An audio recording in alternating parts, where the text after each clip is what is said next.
এই লাইলাতুল কদরটা হচ্ছে ক্ষমার রাত। আল্লাহ তাআলা এই রাত্রিতে সমস্ত মানুষদেরকে ক্ষমা করে দেন, শুধুমাত্র 4 শ্রেণীর ব্যক্তিকে বাদ দিয়ে। সুবহানাল্লাহ। আল্লাহর হাবিব সাল্লাল্লাহু আলাইহি সাল্লাম বলেছেন, মান কামা লাইলাতুল কদরি ঈমানান ইহতিসাবান গুফিরা লাহু মা তাকদ্দামা মিন যামবিহি। আল্লাহর হাবিব সাল্লাল্লাহু আলাইহি ওয়াসাল্লাম সমস্ত মানুষদেরকে জানিয়ে দিয়েছেন যে এই রজনীতে, লাইলাতুল কদরের রজনীতে যে ব্যক্তি সওয়াবের আশায়, যে ব্যক্তি ইবাদত করবে, যে ব্যক্তি নেকির উদ্দেশ্যে ইবাদত করবে, আল্লাহ রাব্বুল আলামিন তার तमाम জীবনের সব গুনাহ খাতাগুলোকে maaf করে দিবেন। সুবহানাল্লাহ। এবং 4 শ্রেণীর ব্যক্তিকে বাদ দিয়ে আল্লাহ তাআলা সকলকেই ক্ষমা করে দেন। সেই 4 শ্রেণীর ব্যক্তি কে কে জানার দরকার আছে না নাই? একটা হচ্ছে মদ পানকারী।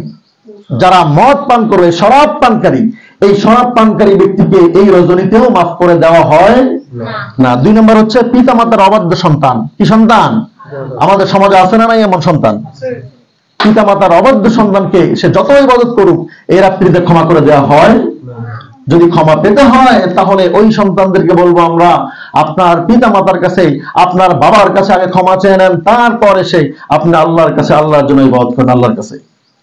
এরপর হচ্ছে 3 নম্বর হচ্ছে আত্মীয়তার সম্পর্ক ছিন্নকারী। আছে না নাই? আমাদের সমাজে আছে না? অনেক মানুষ রয়েছে যারা আত্মীয়তার সম্পর্ককে ছিন্ন করে। এই আত্মীয়তার সম্পর্ক যারা ছিন্ন করবে, এই সমস্ত ব্যক্তিরা যত ইবাদত করুক না কেন, এই লাইলাতুল কদরের রজনীতেও এই সমস্ত ব্যক্তিদেরকে আল্লাহ তাআলা কখনোই ক্ষমা করবেন না। এরপরে বলা হচ্ছে হিংসা, বিদ্বেষ পোষণকারী। আছে না আমাদের সমাজে? বিদ্বেষ বোঝেন তো আপনারা? যে অমুক ব্যক্তি একটা কাজ করতেছে, ভালো কাজ করতেছে, মনের মধ্যে একটা হিংসা চলে আসে, একটা প্রতিহিংসা চলে আসে মনের মধ্যে। আসে কি আসে না?